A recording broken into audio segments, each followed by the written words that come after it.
Assalamualaikum warahmatullahi wabarakatuh. Halo semua, apa kabar nih? Semoga kalian semua sehat selalu ya.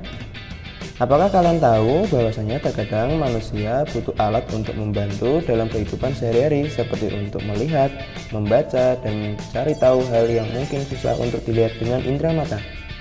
Nah, kali ini Pak Satria akan mengajarkan mengenai konsep dasar dan prinsip kerja alat optik. Nah, alat optik adalah alat yang dapat mempermudah kehidupan manusia dalam sehari-hari dengan memanfaatkan sistem cahaya dan dibantu oleh cermin dan lensa. Kenapa harus cahaya ya? Bayangkan saja jika dunia ini tanpa cahaya, pasti akan gelap bukan? Lalu menggunakan cermin dan lensa. Cermin sendiri adalah alat untuk memantulkan cahaya sehingga bayangan nampak nyata. Cermin sendiri terbagi menjadi tiga, yaitu cermin datar, cermin cekung, dan cermin cembung.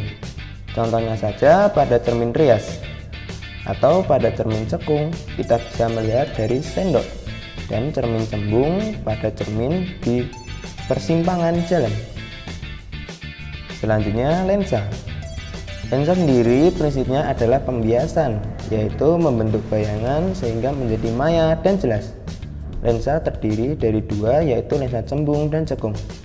Lensa cembung bersifat konvergen atau mengumpulkan sinar, sedangkan cekung menyebarkan sinar.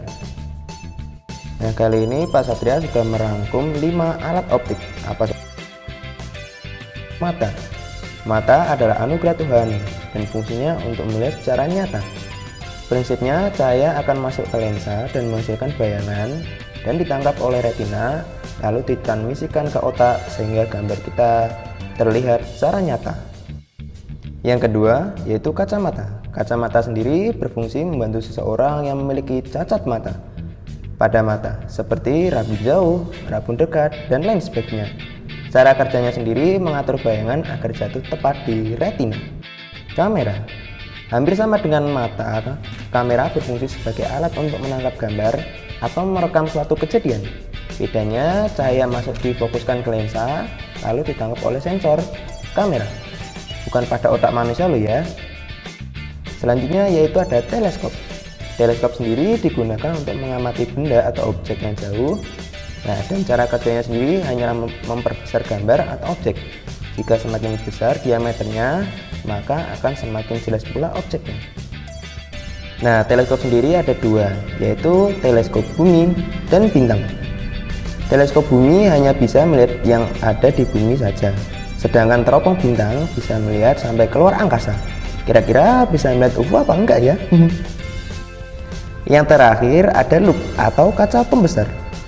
Kaca pembesar adalah alat untuk memperjelas objek dan hanya memiliki satu lensa, yaitu lensa cembung. Biasanya sih loop digunakan oleh para detektif ya. Baiklah, cukup sekian pembelajaran konsep dasar dan prinsip kerja alat optik. Semoga bermanfaat ya. Kita bertemu di lain waktu. Wassalamualaikum warahmatullahi wabarakatuh.